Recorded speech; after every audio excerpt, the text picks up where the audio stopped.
our own Sheriff Meeker, Mr. Bo Starr.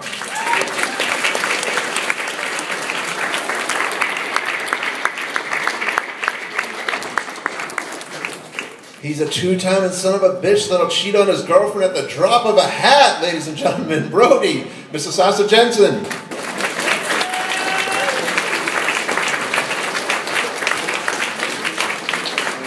Can't say I blame him with the next for cheating. Ladies and gentlemen, Kathleen Kinmont, Kelly.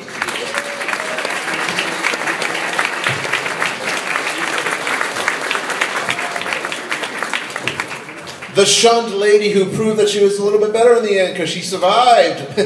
Ellie Cornell, Rachel.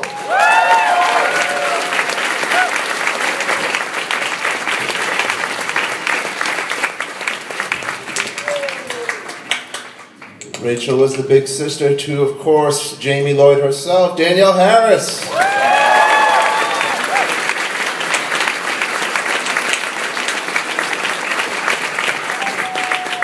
And a big round of applause for this guy, because he's the one that helped bring Michael back from the dead. Ladies and gentlemen, director Dwight Little.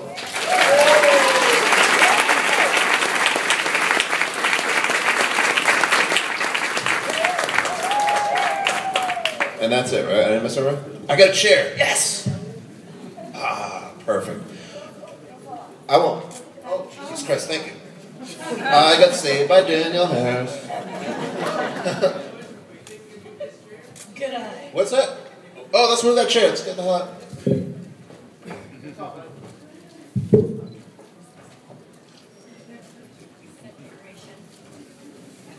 Boom. Good call. All right, Dwight, let's start with you. I mean, I love Halloween 3, but I think a lot of people are kind of upset Michael wasn't in it. So you got in charge of kind of bringing him back. What was that experience like? Were you a fan? I mean, did you know the history? I had a colleague. And we were given the assignment of trying to get this sequel and rebooted very quickly, because I think this is well known. There was a writer's strike coming up in 1988.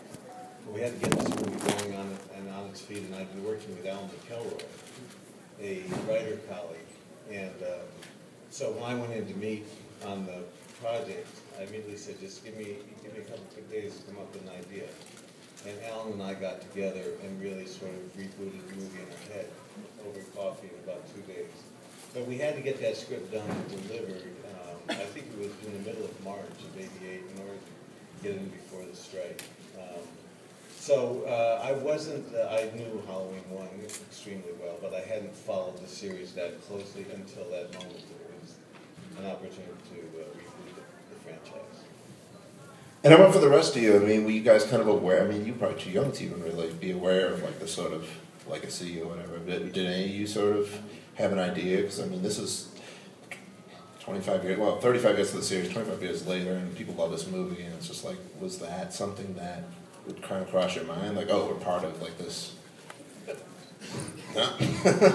I was brought in way after the fact. We already shot the movie, and I was asked to. We have the same agent, so he asked me to come in and just sort of like do some awful, visceral, nasty shit, and I was happy to do it. I knew you were rebooting the franchise, but you know that's only because I'd seen it all before, so that's cool. I'll speak to that. I just remember that I really loved this story, and I loved my character from the go.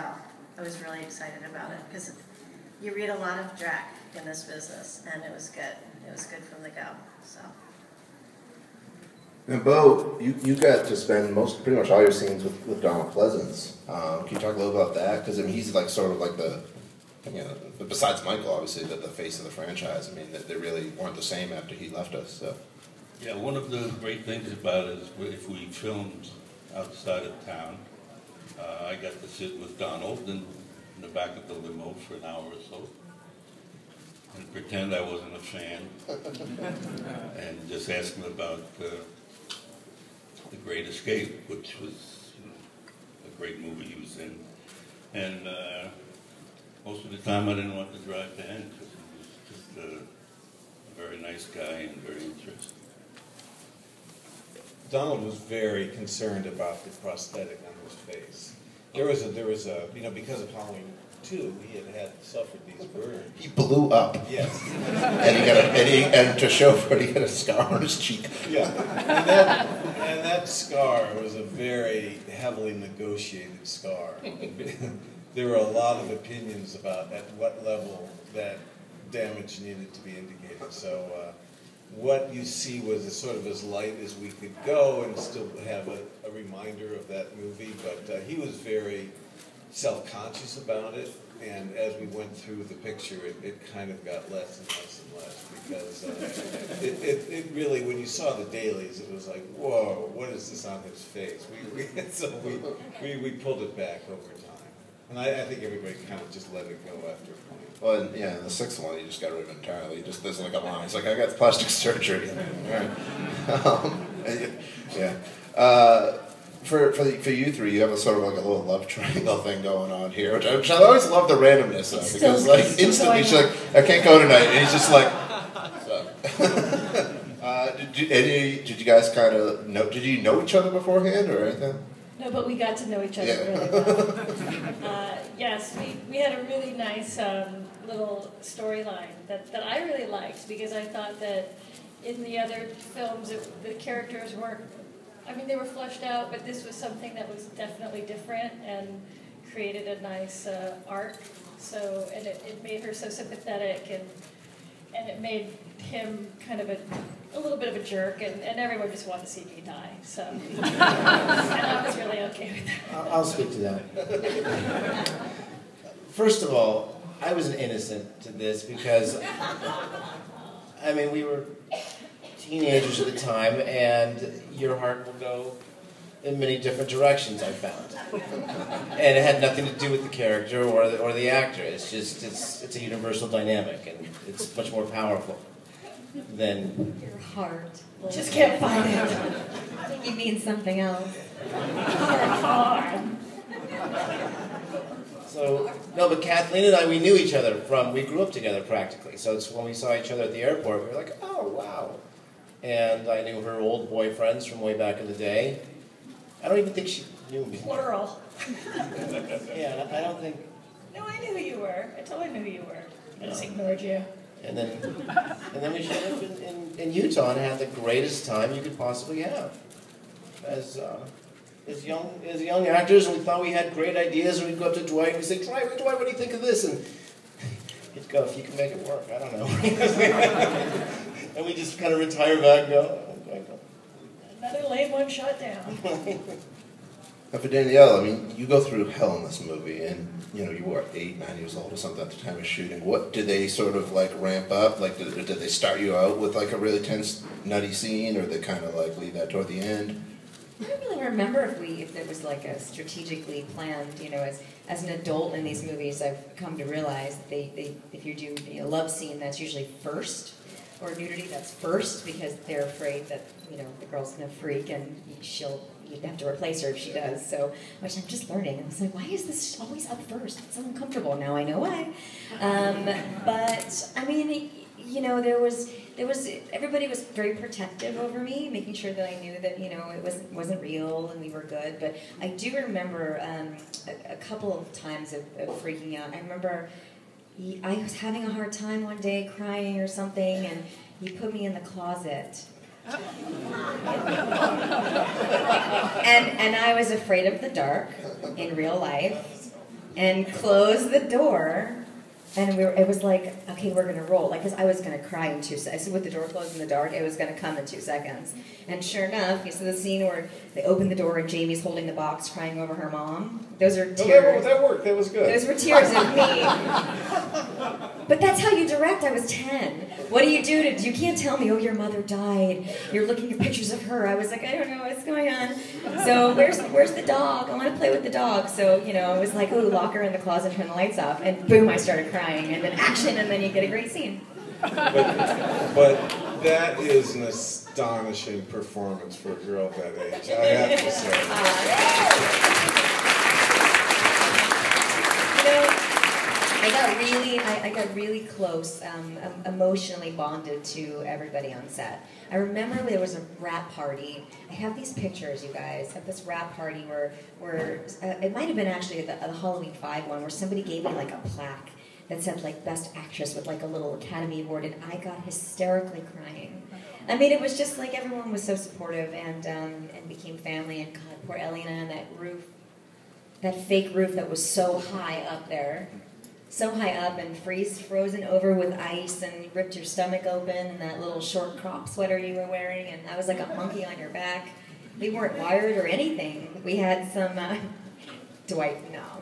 He says, no, you weren't wired. We had some cardboard boxes around. The grips were like moving mattresses, you know, if we fell off so we didn't die. You don't get away with that today, by the way. Because us actors won't do it anymore.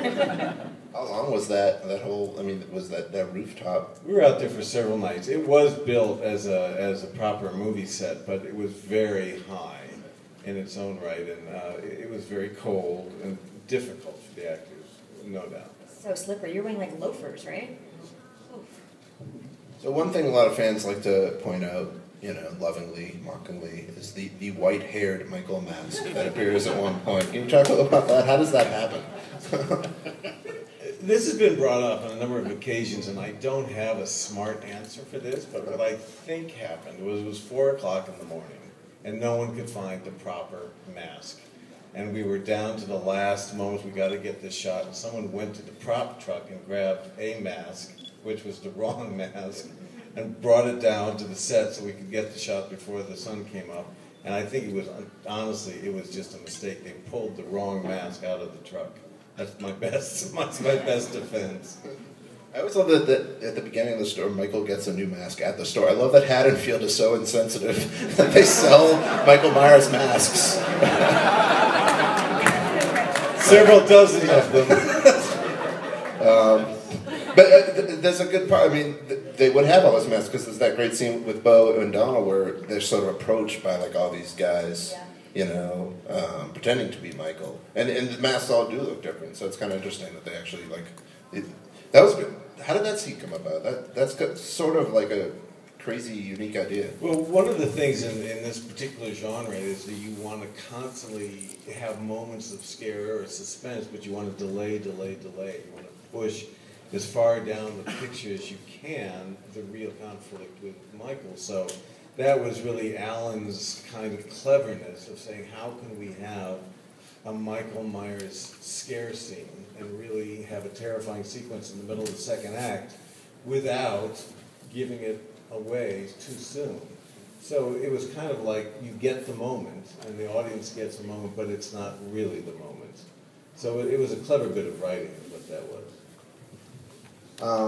For you two, let's talk about your death scenes, because Rachel, Ellie, you can as well, but you didn't down to part 5. But and Bo, actually, somehow you're dead, right? I have no idea. Yeah, we never know. I think Meeker's alive. I think he retired and he went down with Brackett down in Florida somewhere. But yeah, talk about working. You get pinned to the wall. You get your head crushed. I mean, those are pretty violent deaths for a Halloween movie. Yeah, it was great. I mean, I think it's every kid's dream to run away from a monster, and actually, and then I. But let's say Brady put up a great fight, right? Didn't he? He put up a great fight. And he gets he gets to redeem himself a bit. He dies saving the girl he spurned, so it works. He doesn't die as big of a dick as we thought he was. Yeah. It was a great lighting effect at the end. There was no prosthetic. It was just a thumb and George turning my head just right. I remember it was just like, no, more, turn to the right. Because it kind of faded into the black, and it really looked like we had high-tech special effects going on. My face torn off. But it wasn't. Oh, and my death scene, yes, that was exciting. Everybody's always asking how it was rigged, so I'll explain that. They welded a little bicycle seat, like a 10-speed bike seat, onto a door, and I sat on that. They put a harness underneath the plaid shirt. They had a hole in the back of the plaid shirt. They drilled a hole through the door and had a wire. So as I'm sitting on the seat and the right and goes through my torso, then I go flying back into the door. So it was a series of really cool cuts, and I thought it was pretty creative and painful. And definitely that was the end of me. You didn't see me in part 5. Or in Rob Zombie's movies either. I was done. One and done. I love the opening of this movie. Oh, yeah. You know, the ambulance stuff is just so great, so classic. How did you guys do the thumb in the forehead and all that stuff? How was that done? Well, the thumb in the forehead, I'm going to defer to our expert down at the end of the panel. Well, that's a scene that was added later. And I guess we were discussing it was going to be the first death. And you always want the first death to be the most surprising, the most violent, so that anything that happens after that, you're waiting for the worst to happen. So the suspense is built, and we tossed around some ideas on what would surprise people. What is so? And you know, he doesn't have any weapons or any knives. So I think we were just chatting in my office, and so okay, he grabs the guy's head because he doesn't have any. So he uses his head as a weapon. He starts banging it against the side of the ambulance. What can he do? What's the coup d'etat? And then I said, why does he just push his thumb through the guy's forehead? I think you said, can we do that? And I said, I don't know. But we figured out a way. We actually made a mechanical hand with a retractable thumb. So that what happened is we did a casting of George Wilbur's hand, and we created it so the thumb just sucked in on itself. And we placed it when the scene was shot, so it was right against his forehead and just went right in. And I think with the sound effects and everything, it was very simple. It was a blood bag on the back of his head, and George just pounding the guy, and then finally the mechanical retractable. And I think we actually made a prosthetic for his forehead too, but it was unnecessary because it was so vivid. It was just a very clean, simple idea. Right. And it was like a magic trick. Yeah, exactly. It was like you get it at toy stores, like a retractable thumb. Right, and that's I think that's the beauty of it. I know I've gotten some scathing notes on the internet about that particular scene. There's no way a thumb could go through a guy's skull. I said, okay, but then can he be shot in the face and through the eyes several times and set on fire and come back? I think he can do a couple things other people can't. So. The entire series, John, it's the only error. It's perfect. It's a single plot hole, just the thumb from the foot. I fucked up. I'm sorry. I assume some of the other effects you did were my favorite characters, the drunken hillbillies that instantly spring to action as soon as I'm not shutting down. Drinks a beer, come on, let's go. And they all know what to do. I love it. But then some of them are pretty gory deaths too. Is that some of that? Well, I think Earl was probably the most graphic, and that's where Michael reaches into the cab of the truck, into his neck, and again, no weapon, he just sort of like pulls out his throat. And I remember discussing this with Mustafa Akkad, and he said, no blood. We must preserve the mythology of the series, what people come to expect. It's all suspense, there's no blood. But on the day of the event, he was screaming, more blood, more blood! And the thing is, when you're doing this stuff and you're seeing how it works on film, I think there's sort of a kinetic energy, you get into it, and you don't want it to be artificial, you know, and I think that you have to at that point. But I mean, it's fun, and it's mostly in the darkness, it's very subtle, but it's like, oh my God, they're doing that. So, and I think that's the fun stuff that I'm happy to have been able to contribute to the picture, is that we did some surprising stuff that you wouldn't suspect, and it was shot beautifully. So, I'm very pleased. Do you still have Earl's head? I don't know. I gotta look. Will you let me know? I'd like to see it. Okay, you got it. That's the thing, I think that's one thing I've grown to really appreciate. Obviously when I was like 9 or whatever, I didn't really think of it, but you know, I think Halloween 4 does a really great job of preserving the suspense that the original brought, but also kind of living up to the sort of slasher, you know, thing that followed. I think Halloween 2 went a little too far in that direction, where it was a lot of gory deaths and, you know, wasn't so much. I think 4 really found that balance. So you have those great payoffs that sort of the gore heads kind of expect, but at the same time, I think it's still like the most suspenseful, atmospheric sequel. So I think that's part of the reason why, you know, maybe it's a little bit more elevated. Well, going to the question about the opening sequence, we had thought in our minds how to do a title sequence which would be evocative of Halloween itself, and went back and looked at very early photographs taken when Halloween was an agrarian sort of, not celebration, but an agrarian sadness to the end of the harvest season. And it was like the harvest season was over and was going into winter, and this comes all from New England, and we looked at these photographs and found that the farm equipment and the dying scarecrows and the sort of the loneliness of where October 31st, where that Halloween tradition comes from. And then those images informed the opening sequence, and I think when you see a half a dozen of those images, by the time the movie starts, you've kind of settled into your seat and readjusted your brain to go to that place. And I think that taking the time to spend a few minutes to set that atmosphere really, you know, at the moment it's, well, it's just a little slow, it's a little time consuming, but it pays off later. Because now you've set a time and place and you can just, you know, let go of reality and enter this kind of alternate universe. But those images really came from the New England tradition of what Halloween and that Harvest Festival was. And it allows to sell what they couldn't really do in the original because they're shooting here. Yeah. So, no palm trees in yours. That's what work. We can really believe that it's the Midwest. For Ellie and Danielle, can you guys talk about the scene? One of my favorite bits is when you both sort of abandoned. You get left behind because you were dealing with Brody. You get by the asshole parents of Haddonfield that just take every other kid home except you. But just walk around the streets of Haddonfield and, you know, that great scare with Michael kind of appearing in the background and stuff. Can you guys talk about shooting that stuff? Was that like a lengthy shooting? I think I remember something. Maybe I have very skewed memories sometimes. I think I heard someone say something. I don't know if it actually happened or didn't. You know, you're a kid, you make shit up, so this could be made up, but I mean, maybe it's not.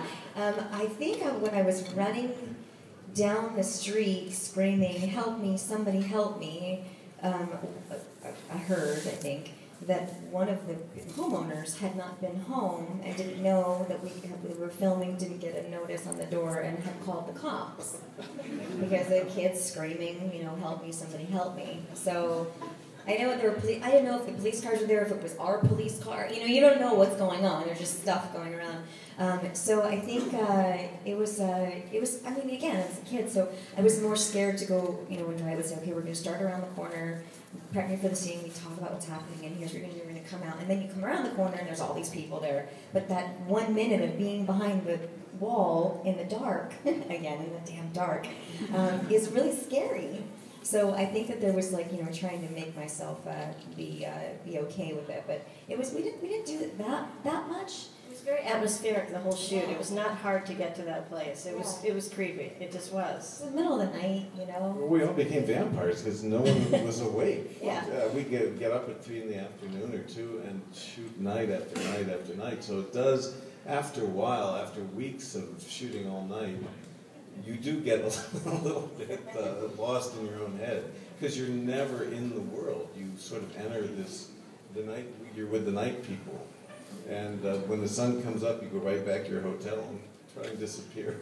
It's a strange reality. I remember being outside when it had gotten dark and having to go into the house when everybody was at lunch and there was nobody else in the house, and I got up in the house for about 5 minutes by myself, and it was so empty and so quiet, and I freaked hard.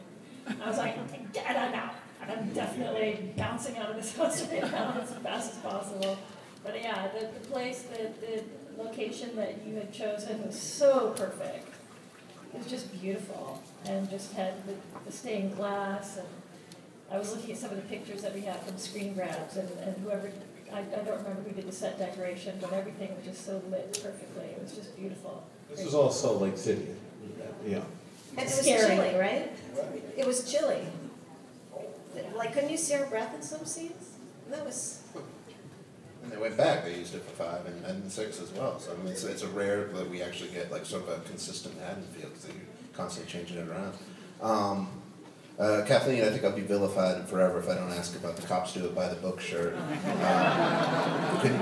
Who designed that, if you remember? Where did that come from? Was that that was my scripted? dad. Oh, okay. Yeah, they do it by the book, don't they, Dad? Yeah, and you know, I wish I still had that shirt because it was the really classic raised, what is that material, velvet? Like it just got really frayed after a while, thanks to Brady. Kind of worn out. Brady pulled a full Brody all over it. How do I follow that up? Bo, let's talk about shotgunning Michael Myers to death at the end of the movie, because that's pretty badass. We don't get to see a lot of heavy artillery in a Halloween movie often, but you'd think he'd be killed from that, but no. Not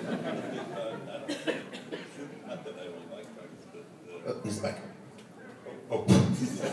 Hello. I just don't fire him.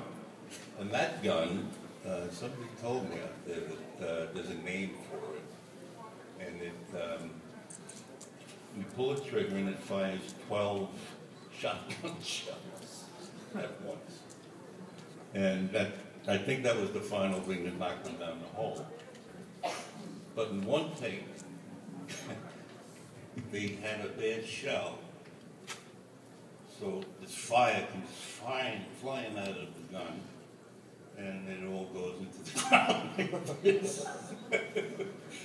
And they say, cut. Oh, yeah, it was good. I said, wait a minute, it wasn't good.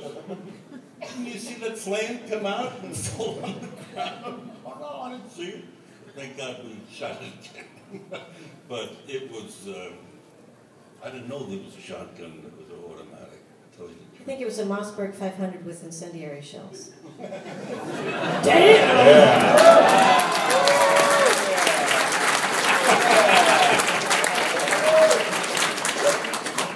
you guys not see House of the Dead?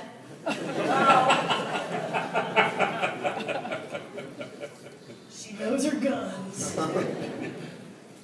Danielle, let's talk about killing your, well, not killing her. We thought she was dead, but stabbing your mother at the end of the movie, wearing the clown suit and all that. Did they kind of explain to you, like, all right, so this is like we're doing the first movie? Actually, I knew what the idea was, but that was the only scene in the movie that they would not let me do. Oh, wow. Yeah, I don't know if that was probably a combination of your call and maybe Mustafa's call. How did that go down? I was just your age Yeah. and trying to protect you from, certain discoveries that we thought were inappropriate. So that was. They'd stick me on an 18-foot roof with no harness. No, God forbid she sees fake blood. We're cool with you fall. Apparently, they knew you had mine. I was on your back. I was fine. So I didn't get to do any of that. My stunt double did that actually. Had the whole hand, and I was kept very, very private. But then I'm standing on top of the stairs, breathing, covered in blood with the knife, the scissors. So I knew what had happened. I didn't know why they wouldn't let me see it. I was like, I don't get it. I don't really think I saw it. I didn't really see many deaths though. I was definitely more sheltered, just kind of distracted than sheltered. I think during a lot of the process. Versus Halloween 5, where I was on set and wanted to see everything. I had matured a little bit after. This is my first movie. I didn't even know what it was to be on a set like this of anything like this. So it was a learning experience. But were you disappointed that Halloween 5 did not have you as the killer, like we were? I was like, cool, I get to learn sign language? That's what I thought, I play a mute, Mom! What's a mute? So,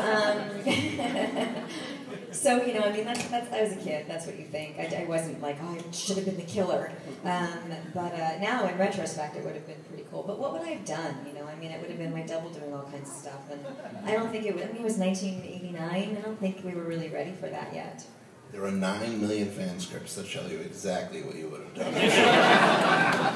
We have mics out, or one mic now out there if you guys have some questions for these folks.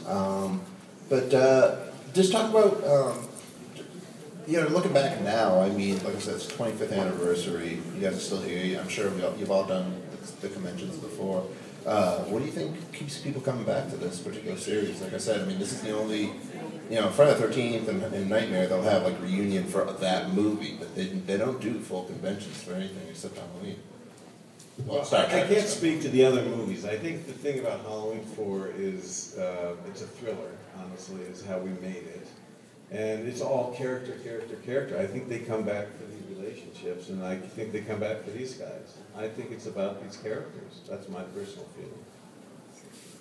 And plus, there's just more detail, like the first thing Donald says when he comes to Haddonfield is he asks for the sheriff from the first 2 movies. I mean, there's this sort of continuity there that the other series just don't really care about, They're constantly just like disregarding the one before. But I mean, Halloween, they, for a while anyway, they really sort of played up that sort of continuity, which I think is Good story. Yeah. That's basic. All right, you guys got questions? Yeah, you do. All right. Hi, my question is for Daniel. Were you allowed to see Halloween 4 after you were done with it, as well as Spark? Oh yeah. I think I wore a orange and black sequin dress to the premiere. I mean, something goofy like that. Oh yeah, I totally saw it in the theater. I was excited, but I'd seen everything that had gone on, so I was pretty much desensitized to it. Okay. It was me that was getting chased, so I wouldn't have been as scared. Hi, for Danielle and Dwight, I love you and I hate you for the opening scene of Part 4 where you're praying the Lord's Prayer on your knees by your bed. Because I learned it because of watching that movie. But I was curious, how vivid was it written in the script for that scene compared to how you shot it? Because that is definitely one of the most memorable scenes of the franchise. I think it was pretty spot on. That was the script, yeah. I think that was very accurate. That's how I remember it, that the Lord's Prayer was part of the script, and we executed it, I think, pretty closely. Sweet. Cool, thanks. Okay, thank you. I remember when I saw Halloween 4 in the theater with my brother in 1988, while we were waiting for the movie to start, my brother said, this one should have been Halloween 3. Would you all agree with that? Leave Season of the Witch out of this! That's what I'm trying to do. I mean, do you think Halloween 4 should have been Halloween 3? I mean, they should not have Season of the Witch. It should just had, Halloween 3 be the return of Michael Myers. Do you think that's how we should have done? It had no Season of the Witch. They're 2 totally different movies. So, yeah, it's a tough question I'm asking. Today they just called it a reboot. Just say reboot. Sounds good. Yes, my question is for Danielle. The scene when, after Rachel runs over Michael Myers and his body's collapsed right there on the graveyard side, your character approaches Michael Myers and you kneel down and you pick up his hand. Was there a script there that you were supposed to say something to him, like, I forgive you, Michael, or something like that? Because it does say that in the novel. It does say that you do, you kneel down and you hold his hand and you tell him, I forgive you, Uncle Michael.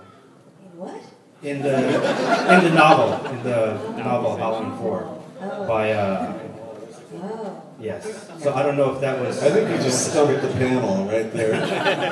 So I don't know if there was something that was. I think it was Jamie's in shock. And just as a child does, just wandered over and touched his hand, and everybody was like, "Oh my God, get away, get away!" And there's obviously the transference, kind of. Like it was almost his like energy goes into mine and the blood, and I've been now possessed by him, kind of, sort of. And, because in a way, it's almost kind of like a touching moment. I think that was better. No pun intended, but I think that was more like a genuine. Almost heartfelt for the fact that yes, it was supposed to be. It's still it was family. She's a child, and she's seeing someone having just been killed, laying there on the ground. It's like a car accident. You can't not look at it. Yeah. So I think that sort of was what was going on. But I wasn't sorry that I hit him. By the way, that was written by Nicholas Grabowski. That was in the novel. That's the script. Okay, I have a question and a comment. First of all, whose idea was it to change the mask from the original? I know that gets a lot of criticism. You know, it's a different mask. Was there a reason why you didn't go with the original mask? You know, the only thing I can remember is that when it's been 10 years, which it had been, you kind of want to retool things a little bit and make it what was something that was its own element in Halloween, make it different. So I think it was not to change it, to rewrite it and make it a completely different animal, but just to give it a little bit of freshness for its own new movie. I think it's just a natural instinct to try and make it a little different. Okay. And then the comment is just, I saw this movie when I was 12, and I just want to say it was the best movie-going experience I've ever had, honestly. It was the only movie I've seen in the theater that the audience stood up and cheered and clapped at the very end of it. I've never been to a movie since then, so I think that kind of shows it was, you know, for its time, very powerful. So, thank you. Thank you very much.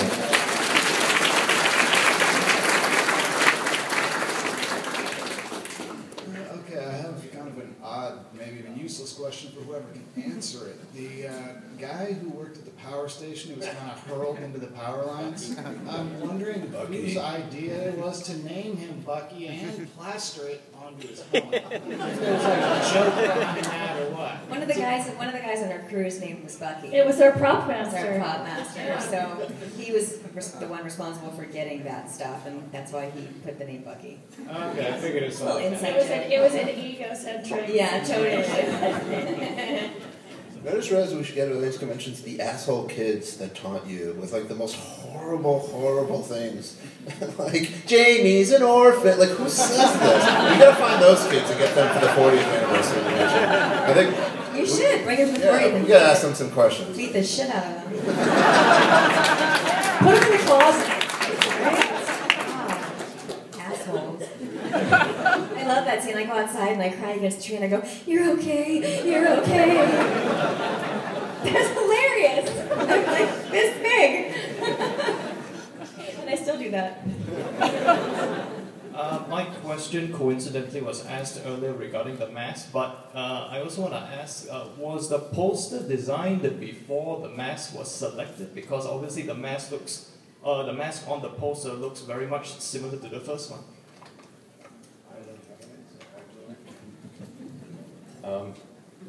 I don't know. I did not do the mask for that movie. However, for part 6, I was asked to create the mask based on the poster from part 4 and from part 5. And I guess it was just Mustafa himself who kind of wanted to go back to the old William Shatner kind of thing. And it was impossible to do on George Wilbur's head because he was such a big guy. So we had to completely reinvent it. And we copied the poster and every still we could from the Halloween franchise early on. But I think, you know, in this one, the mask works because it is its own reboot. And you don't go back and find the exact mask after all these years. And Yeah. I think in context, it works very well. So. Plus, if it's the same mask every time, how are we all going to argue about which one's better later? Oh, they will. Any issues with the MPA? No, we knew it was going to be rated R. I don't think there was ever any question. You know, we submitted it, we got the rating, and expected it. All right, a couple more. This is a two-parter for Dwight. Michael Pataki played Dr. Hoffman, and I wanted to know how an awesome character actor like him and Donald Pleasance got along. And also, Hoffman had like 3 really good scenes in the beginning of 4. Was he supposed to come back at some point, maybe for 5? I don't know if there was ever a plan to bring him back. I don't know about 5, but he was a very good actor. He was an excellent actor, and he and Donald worked very well together. I think they respected each other. I can't speak to 5 because at that time he was just written as a one-of situation. Yeah, it's just like, you know, you set up a gun in the first act, and so, you know, you bring him back in the third. I just didn't know if he was Loomis's nemesis later on, like Dr. Wynn would become. It's kind of a good idea. We should have done that. Thank you. All right, last one. Yes, two quick questions. One for Sasha Jensen. The scene where Michael picks up Brady and he's lifting him up from his skull. The character of Brady does like a spit. Was that his way of like, well, if I'm gonna die, I'm gonna spit in your face? Was that scripted or was that? No, it was an absolute. It was absolutely. I'm not gonna die without spitting back at you. Or the blood pellet was in my mouth and it was kind of aggravating me, and I thought they were gonna cut, so I broke character and I spit, and so I think we kept that one. And you did. And the second question for Danielle, the scene where as soon as you see Michael for the first time at the drugstore, picking out your costume, when you back into the mirror, was that, how close were you with that shattering the mirror towards Well, you? it's called candy glass. So it's made out of sugar, essentially, and I mean, I learned a lesson that even though it's made out of some kind of sugar, you're not allowed to eat it. As I tried to do. Some things don't change. And I actually, I don't know what I ended up doing with it, but I thought it was the coolest thing ever to break, back into this thing. I was scared at first, and then it fell over me, and it was really cool. And there were all these pieces on the floor that I kind of stole. And I think I had everyone sign. Everyone was like people signing on set, signing pieces of glass. And I'll probably find it one day in my grandma's attic or something up in a bag. But that was really fun. Cool. Thank you. All right, real last one now. This question is for the actors primarily. The director kind of touched on this as far as how your schedules kind of did a psychological mind screw with you guys. And I was wondering as actors if you guys had any issues with turning off. Because at the end of the day, even though it's make-believe, it's still screaming, it's still blood, you're still being chased by a man in a mask. Do you guys have problems, like nightmares, or even turning it off at the end of the day? I'm going to sit down. I think at the end of the day, you had a lot of energy, which is kind of strange. And I had a hard time sleeping. I think for me, it's the same kind of enjoyment we get watching these movies. We got to live for 7 weeks every day. You go, this is a great process, and you're in this atmosphere, and it's scary, and you really never want to check out. You kind of love this space, and you kind of don't want it to end. And it's still going on. I didn't have any post-traumatic stress from it, other than the time I was in the house by myself. But what I got from this experience is being part of an amazing franchise and having great friendships that are lasting in my life. So that's the best thing that you can take from an experience like this. So That's a really good answer, just so you know. Thank you. I love being a part of this film, and somebody asked me if I was going to be here for the 50th anniversary. And the first thing I thought is, what am I going to wear and what am I going to look like? Yeah, if I'm still here, I will definitely be a part of this, for sure.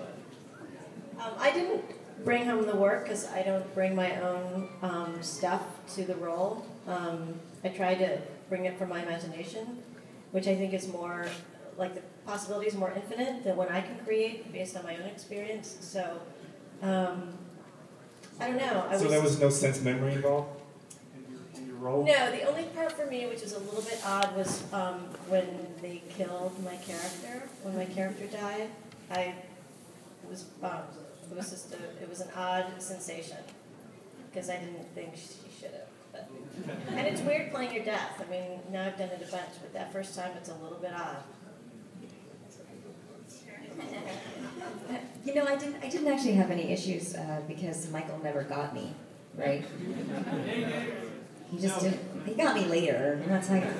This is Halloween 4 panel.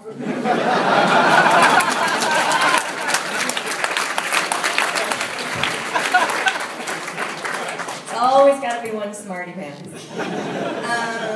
So it did not affect me when I was younger. When I got older, I kind of come back into the franchise. in 2007 as an adult, where Michael did get me, you're right. And that was a lot more difficult to shake off. And I didn't understand why. So it was a little bit harder for me. And then a lot of the movies that I do now as an adult, I have to, if you guys have seen the Hatchet movies or, you know, those, from the beginning to the end, I'm the girl that has to fight for her life from the opening of the movie throughout. So whether I've been kidnapped and raped and tortured and, you know, beaten and barely escaped, you know, their grasp, it's a very emotional, traumatic thing, and it's difficult to kind of, you know, shake it off, but you find ways to do it. Whether it be bourbon or, just kidding, Xanax, kind of Xanax. There's a little truth to every joke. You know, I don't know. Listen, I was a kid actor, and it could have gone very wrong if people like this hadn't been protecting me. So I've seen it happen many times to other child actors, and I had really good people that took care of me my entire life and have been my friends and confidants and family, essentially. And this is where it really started. So I'm really fortunate to be here and to have the career I have now because of you guys. So we thank you.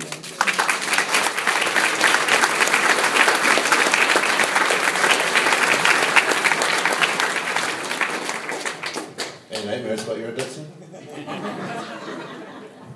Just nightmares about my career, that's all. Alright. Well, thanks guys, we gotta wrap it up. I really want a big round of applause for John, and